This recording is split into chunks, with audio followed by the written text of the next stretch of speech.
Thank you, Chair and witnesses. And as this is the first meeting of this committee, my subcommittee members, I bid you aloha from the Native Hawaiians, the Indigenous Peoples of Hawaii.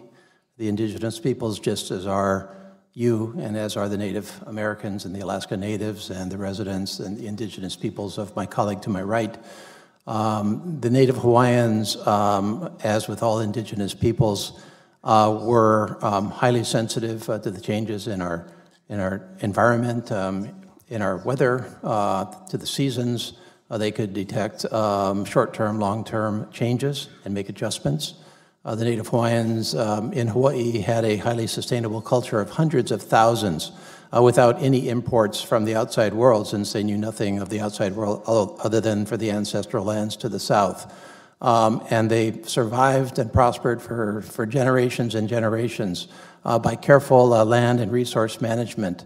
They had a system of land management in which the land divisions stretched from the top of the mountains out into the fisheries, and in that way, in kind of pie-shaped structures all the way around the islands. And in that way, each of those divisions was able to manage from the uplands through the harvest lands and out into the ocean.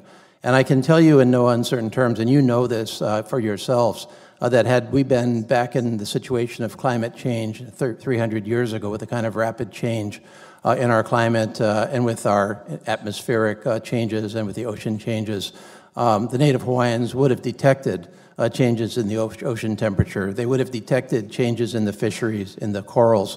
They would have detected a different growing season. They would have detected changes in the upland forests and the birds and a sustainable take from all of that. And so they knew these things as you did. And they would have, although maybe they wouldn't have understood the science as we understand it, they would have made adjustments. And I ask you this question in that spirit, and I'm going to just focus with you, Vice President Johnson, because you're talking about the ocean resources, and in Hawaii we particularly worry about, we have changes in our ocean temperature, we have changes in our coastlines, we have erosion on our coastlines, we have changes in our forests causing our native birds to adjust their habitat, adjust their habits.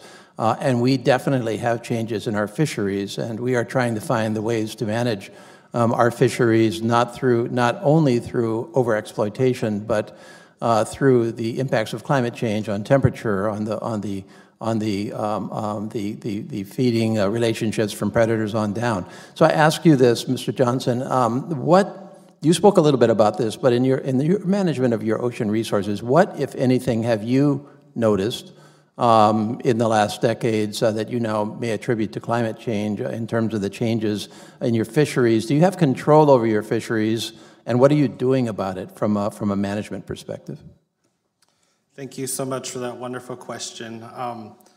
The Quinault Indian Nation has adjudicated treaty rights 30 miles out on the west side of the border into the ocean. And we've noticed, even in this last decade, just a high increase of temperature. And this increase of temperature has allowed an influx of different things that we've been seeing: invasive species, deep water fish being in our area that we haven't seen before. We've seen domoic acids rise in our shell beds for our clams, for our different shellfish that we access.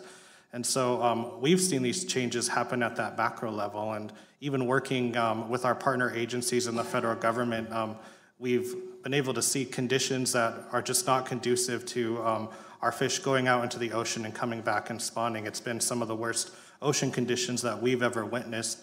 We've had to declare 2 fisheries disasters within the last 2 decades. One was more recent in 2015. We actually just are mulling over the thought of calling in for another fisheries disaster for our prized blueback salmon that go into our Quinault River, a subspecies of sockeye. Under your treaty rights, do you have the power to manage your fisheries in that way? Do you have full discretion over how you manage? We have full discretion in a co-management relationship with the state of Washington.